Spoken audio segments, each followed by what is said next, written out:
entendu Dieu me dire que je devais donner tout mon argent comme dîme. J'ai fait jamais certaines choses, pourquoi j'arrive pas avec certains comportements, pourquoi je retombe dans les mêmes péchés au fait.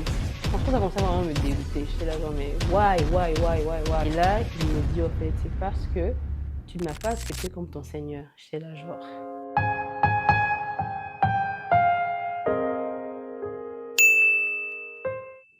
Hello everyone, hello tout le monde, j'espère que vous allez bien. Moi je vais très bien.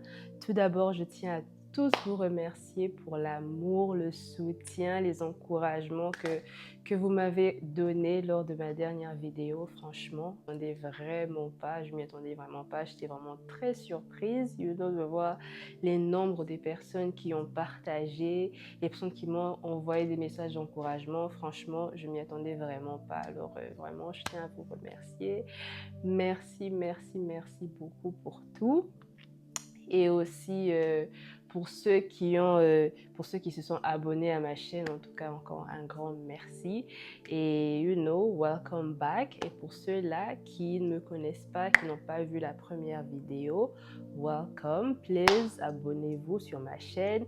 Et je vous encouragerai aussi de regarder la première vidéo parce que ça va, encourage you and vous allez savoir en fait pourquoi je suis là, c'est qui cette fille qui, fait des vidéos sur YouTube maintenant. Donc, voilà, je m'appelle Tancia et sur cette chaîne, nous allons partager sur notre foi, nous allons grandir ensemble, nous allons parler de tout et de rien, en tout cas, selon l'inspiration du Saint-Esprit. Okay? Alors, aujourd'hui, nous allons parler de comment garder la flamme en tant que chrétien. Après avoir posté ma première vidéo, j'ai reçu au moins 2 messages des personnes qui me disaient qu'ils se sentaient éloignés de Dieu et qu'ils voulaient plus se rapprocher de Dieu. Okay? I felt for them because I've been there. Je me suis déjà retrouvée dans cette période où, franchement, je me sens vraiment très loin de Dieu et que, voilà, j'entends pas Dieu et que, voilà, I'm just, far. Et vu que j'ai été là, et je sais que même quand c'est pas une très longue période, mais en tant que chrétien, ça nous arrive de traverser cette période au moins, plus souvent qu'on le souhaiterait. Donc aujourd'hui, Dieu a mis dans mon cœur de partager sur mon expérience à moi, ce que j'ai eu à faire pour me rapprocher de Dieu pendant cette période. Donc premièrement, il y a la prière. Okay? Prier tous les jours, je pense que, obviously, prier tous les jours de manière intentionnelle. Il faut savoir que tout ce que je vais lister ici, c'est de manière intentionnelle, ok? Donc, par rapport à la prière, je m'étais décidée de faire ça différemment, ok? Premièrement, d'abord, prier tous les jours. Prier tous les jours. Et différemment, dans quel sens? Dans le sens où, dans ma prière, je ne voulais pas juste do all the talking. Je ne voulais pas juste être là du début à la fin, être là en train de parler, J'ai commencé à laisser le temps à Dieu pour me parler. Donc, je vais parler pendant un petit moment et après, je vais rester là juste, en silence et je vais juste entendre ce que Dieu va me dire. Et le fait de faire ça plusieurs fois, à un moment, tu peux maintenant différencier la voix de Dieu et ta propre voix pendant que tu pries.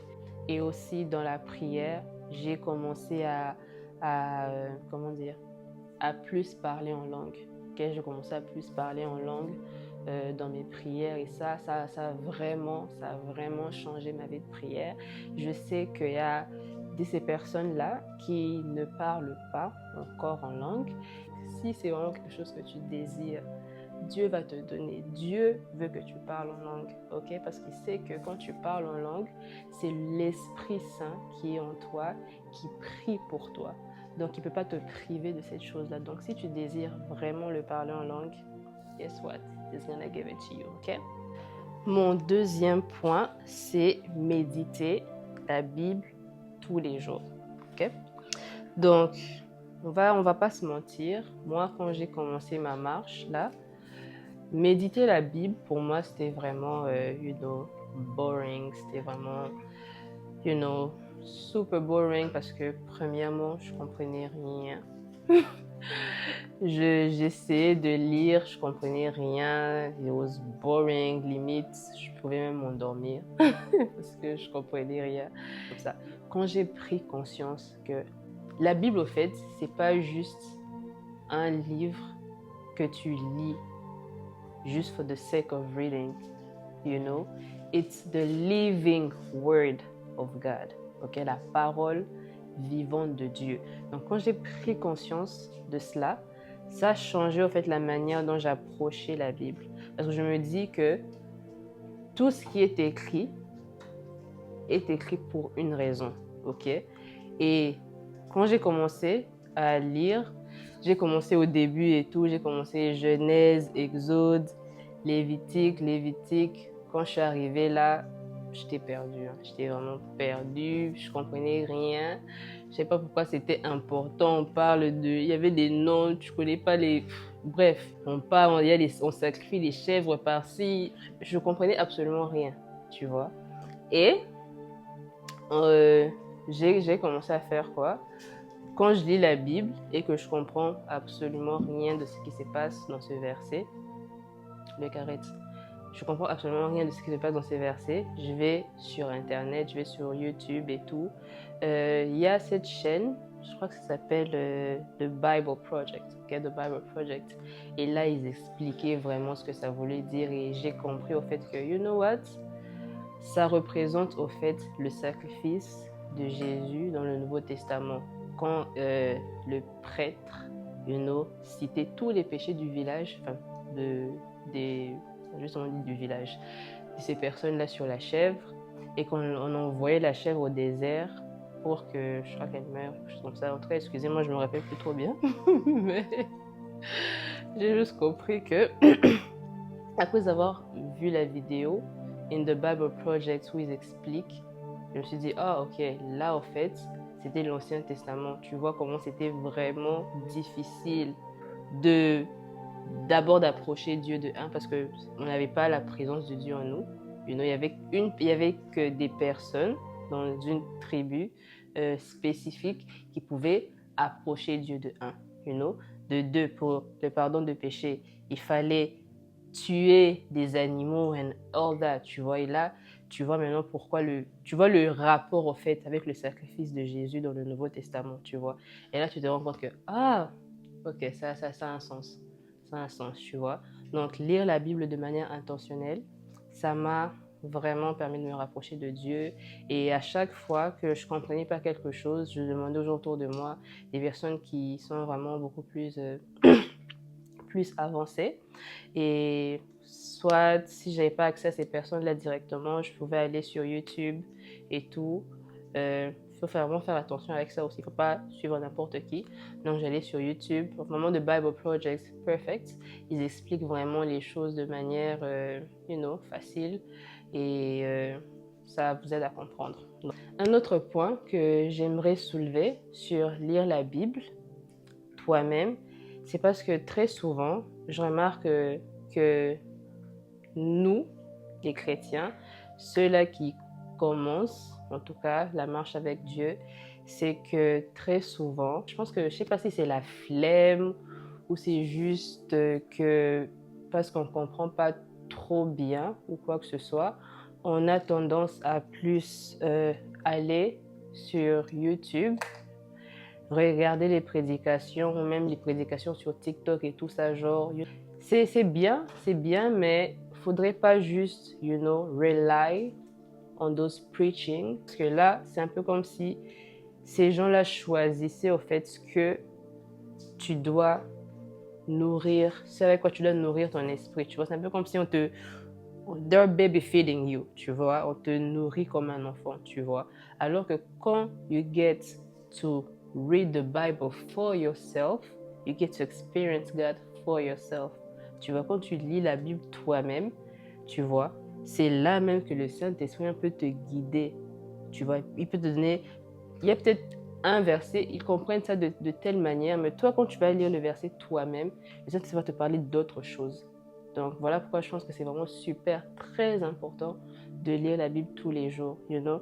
Il le dit même dans Josué 1:8, you know, que ce livre de la loi ne s'éloigne point de ta bouche. Médite-le jour et nuit pour agir fidèlement selon tout ce qui est écrit, car c'est alors que tu auras du succès dans tes entreprises, c'est alors que tu réussiras. C'est vraiment très important de méditer la parole de Dieu. Le troisième point, la troisième chose que j'ai commencé à faire qui m'a rapproché de Dieu, c'est le jeûne. Ok? Donc, faut savoir qu'avant, je jeûnais aussi. Je faisais des jeûnes de 3 jours. Mais le seul problème, c'était que je jeûnais seulement quand j'avais un problème. Tu vois, comme ça, je sais pas, il y a tel problème qui surgit et tout, c'est à ce moment-là que je vais faire le jeûne. Donc, ce qui fait que, you know, c'est juste, je le fais pour recevoir quelque chose, je le fais pour recevoir la solution à un problème, pour que Dieu me parle par rapport à une chose, tu vois. Mais lorsque j'ai commencé à jeûner, juste pour, you know, know more of God, you know, plus connaître Dieu, c'est là vraiment que ça a shifté ma relation avec Dieu. J'ai commencé à jeûner une fois par semaine. Genre, je choisis un jour spécifique dans la semaine où je vais commencer à jeûner. Et ça m'a vraiment, vraiment rapproché de Dieu, you know, parce que la relation avec Dieu, c'est quelque chose qui doit s'entretenir, tu vois. C'est un peu comme avec une voiture, ok? Sorry if it's not a good example. Mais like, quand tu attends que ta voiture ait un problème pour l'emmener au garage, tu vas payer vraiment cher. Que si tu, you know, maintiens ta voiture, entretiens, l'anglais, le français. Quand tu entretiens ta voiture often, you know, c'est pareil avec le jeûne, je pense, tu vois.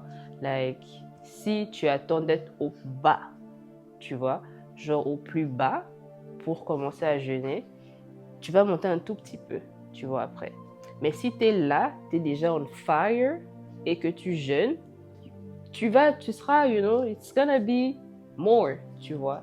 Et aussi, ce qui est bien avec le jeûne, c'est que ça brise, au fait, ce côté charnel que nous avons, ça brise notre chair et ça alimente notre esprit, you know. Et ce qui est vraiment super, imagine tu fais ça une fois la semaine, like you're gonna be on fire for the Lord et ça va vraiment t'aider dans ta marche. Donc moi, ça m'a vraiment aidé. Ça m'a aidé moi de jeûner une fois par semaine, you know, you keep your battery on, you know. Le quatrième point dont j'aimerais parler, c'est tithing, donner la dîme et tout. Et so au début, franchement, honestly, je savais même pas c'était quoi tithing, donner 10%, pourquoi? Donner la dîme m'a rapproché de Dieu, car ça m'a montré au fait que rien ne m'appartient, ok? Cet argent que je gagne, you know, en allant au travail, c'est parce qu'au fait, Dieu m'a fait grâce d'avoir la santé, Dieu m'a fait grâce d'avoir le travail pour gagner cet argent déjà de 1. Donc, il demande que 10%. Donc, normalement, 100% là, ça l'appartient, mais il me demande que 10%. You know, c'est depuis que j'ai commencé à faire ça. Donc, ça m'a juste vraiment rappelé que it's not my money, it's his money. Et j'ai une histoire vraiment drôle à vous raconter et tout ça. Je rappelle, quand j'ai commencé à tithe et tout, je venais d'avoir ce nouveau travail-là. Je venais d'avoir un nouveau travail et tout. I was super excited et tout. Et j'avais reçu mon premier paycheck. Et je m'apprêtais à donner mes 10% à Dieu et tout. Et là, j'étais en prière, je priais et tout. Je priais pour autre chose, hein, je priais. Et là, pendant que je priais, au fait, j'entends Dieu me dire que je devais donner tout mon argent. Je vais donner tout mon argent comme dîme. J'ai fait, jamais, ça c'est pas Dieu, ça c'est le diable. Ça c'est le diable qui me parle. J'étais là, non. Dieu ne peut pas me dire de donner tout mon argent. Dieu sait que j'ai besoin de cet argent. Dieu sait que j'ai besoin de cet argent. Pourquoi me dire de donner tout l'argent? Tout le paycheck. 100% tithing. Pas 10%, mais 100%. I was like, no. I rebuke the devil. I rebuke. Il m'a dit, tu te me rebuke. Anyways, en tout cas, ça m'a pris peut-être 2 jours là, parce que ça revenait dans ma tête. You gotta give all. I was like, God, this cannot be you. Ça peut pas être toi. Pourquoi tu me demandes de te donner tout? Toi, dans la Bible, tu as dit 10%. Là, j'entends tout. Ça vient du diable, ça vient pas de toi. Et puis tu te rends compte, pourquoi le diable va te demander de donner la dîme? Ça n'a pas de sens. Tu vois, donc je me suis dit, ça, c'est Dieu, ok, c'est Dieu. Et sûrement, pendant cette période-là, il voulait m'enseigner quelque chose. Enfin, sûrement, il voulait m'enseigner quelque chose. Parce que dans la Bible, ok, dans Matthieu 6, 24 à 26, attendez une seconde, s'il vous plaît. C'est écrit, version parole de vie, personne ne peut servir 2 maîtres. En effet, ou bien il détestera l'un et il aimera l'autre, ou bien il sera fidèle à l'un et il méprisera l'autre. Vous ne pouvez pas servir à la fois Dieu et l'argent. Ok? Ça dit, vous ne pouvez pas servir à la fois Dieu et l'argent. Ça dit pas Dieu et le diable. Ça dit Dieu et l'argent. Donc ça vous montre à quel point en fait l'argent même est plus puissant que le diable.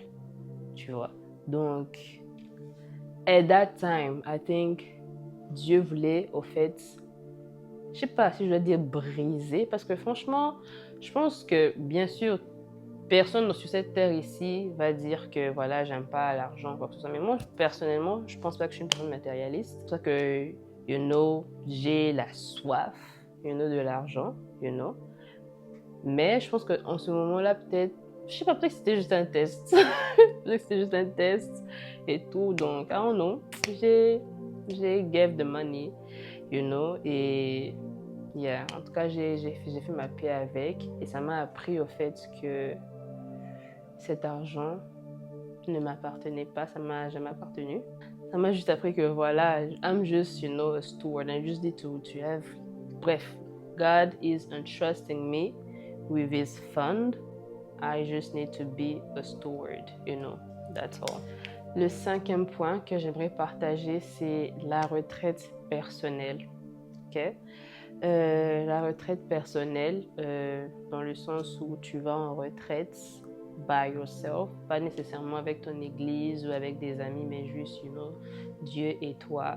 Et moi, ça m'a beaucoup aidé, ça m'a beaucoup rapproché de Dieu, parce que c'est pendant mes retraites personnelles que Dieu me donne vraiment les stratégies pour la saison dans laquelle je me trouve, Et en tout cas, il n'y a pas vraiment beaucoup de choses que je peux dire sur les retraites personnelles. Je pense que c'est vraiment clair. Prends ton temps, parce que même dans la Bible, Jésus se retirait du groupe. Il allait à la montagne pour passer du temps avec Dieu. Donc, ça te montre en fait à quel point c'est vraiment important de se retirer de ton environnement, de se retirer de tout ça en fait, et d'aller passer du temps seul avec Dieu. Mon 6e point, qui est un point très important, c'est de prendre conscience de la présence de Dieu. To be aware of the presence of God. Moi, en fait, ça a vraiment énormément changé ma relation avec Dieu, de savoir que quand j'entre dans une pièce, quand je me déplace, j'emmène la présence de Dieu avec moi. Où je suis, il y a la présence de Dieu qui est là avec moi. Et même dans le sens où certaines choses que je peux faire qui may not be good, even though tu me dis, ok, il n'y a personne qui va me voir, whatever, but like, quand tu as la conscience de la présence de Dieu, ok, c'est vrai que personne ne va me voir là, mais Dieu va me voir. Ça a changé ma manière de me comporter. Parfois, tu es là, tu peux peut-être suivre quelque chose et tout, et it's not a good TV show. Prendre conscience de la présence de Dieu, ça fait en sorte que je change même parfois ce que je regardais d'habitude, tu vois. Parce que je sais que, ok, je suis pas seule, je suis avec Dieu. Je ne peux pas suivre quelque chose qui n'honore pas Dieu parce qu'il est avec moi. Je ne vais pas faire certaines choses parce que Dieu est avec moi. Ce ne sera pas honorer sa présence qui est avec moi. Last but not least, c'est accepter Jésus-Christ comme Seigneur. Très souvent, j'ai bien remarqué très souvent quand on est lukewarm, c'est parce qu'on accepte Jésus seulement comme son sauveur. On ne l'accepte pas encore comme son Seigneur. Parce que je m'étais vraiment retrouvée là à me demander, mais attends, je me suis fait baptiser, je suis chrétienne, j'aime Dieu, je l'aime tellement, mais pourquoi j'arrive pas à arrêter certaines choses, pourquoi j'arrive pas à arrêter certains comportements, pourquoi je retombe, dans les mêmes péchés, au fait. Franchement, ça commençait vraiment à me dégoûter. J'étais là genre, mais why? Et là, finalement, je demande à Dieu, je dis, Seigneur, c'est quoi mon problème? Pourquoi j'arrive pas? Et là, il me dit, au fait, c'est parce que tu ne m'as pas accepté comme ton Seigneur. J'étais là genre, what do you mean? Je t'ai pas accepté comme mon Seigneur et tout. Et là, il m'explique, il me dit, quand tu loues une maison, ça sonne mieux en anglais, ok? Je vais commencer en anglais.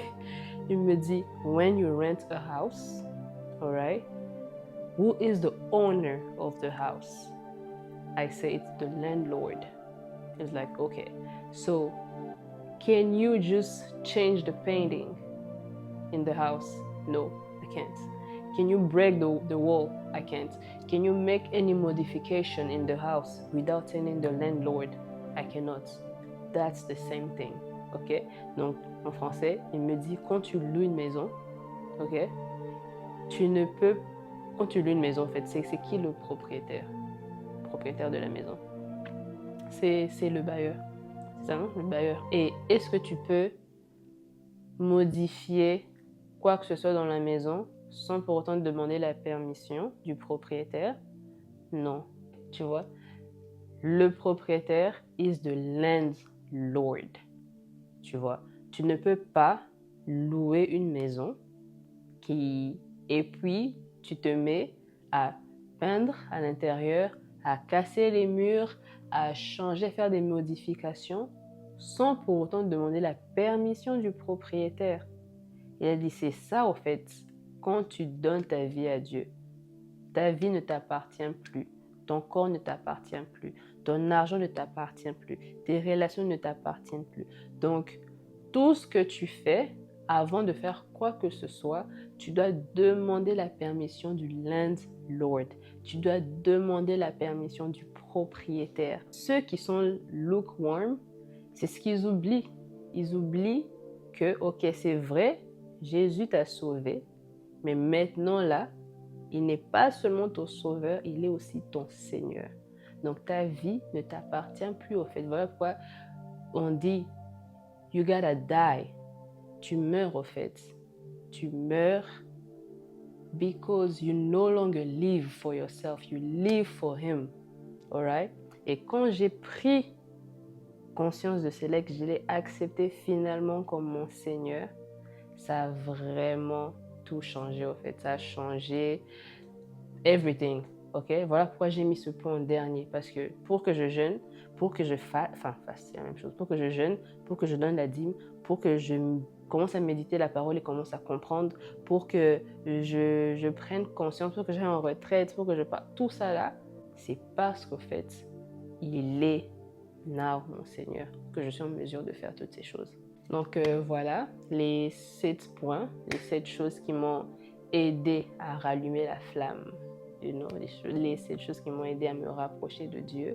Donc j'aimerais vraiment encourager quelqu'un aujourd'hui, quelqu'un qui suit cette vidéo, qui se sent éloigné de Dieu, qui aimerait se rapprocher de Dieu et être on fire for the Lord. En tout cas, il suffit juste de faire un pas.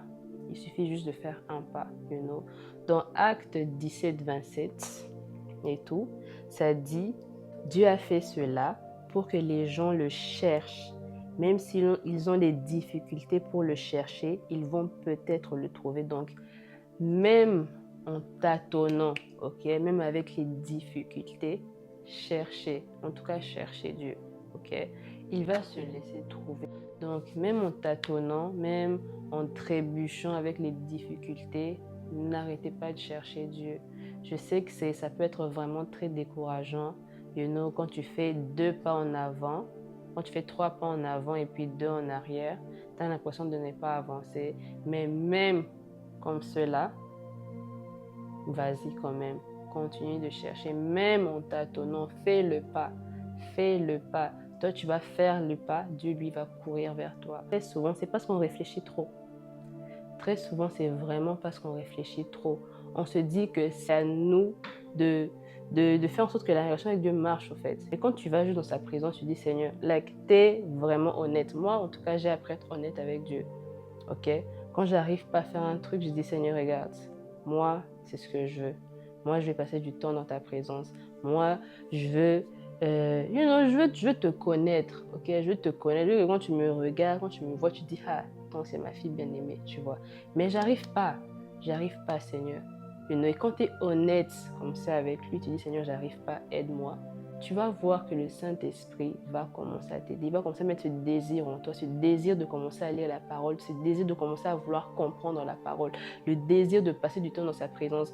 Moi, ça pouvait m'arriver, je suis là et tout, j'entends juste une chanson et I just wanna pray, je suis dans la voiture et tout, j'entends juste une chanson, I just wanna pray. Et parfois, tu te dis, je ne vais pas attendre de rentrer à la maison, je vais prier là maintenant, tu vois. C'est des choses que je n'ai pas fait de moi-même. C'est le Saint-Esprit qui a mis ce désir en moi parce que justement, je suis allée avec honnêteté et je lui ai dit au fait que je ne saurais pas faire cela sans toi, Seigneur. Donc, je vous encourage à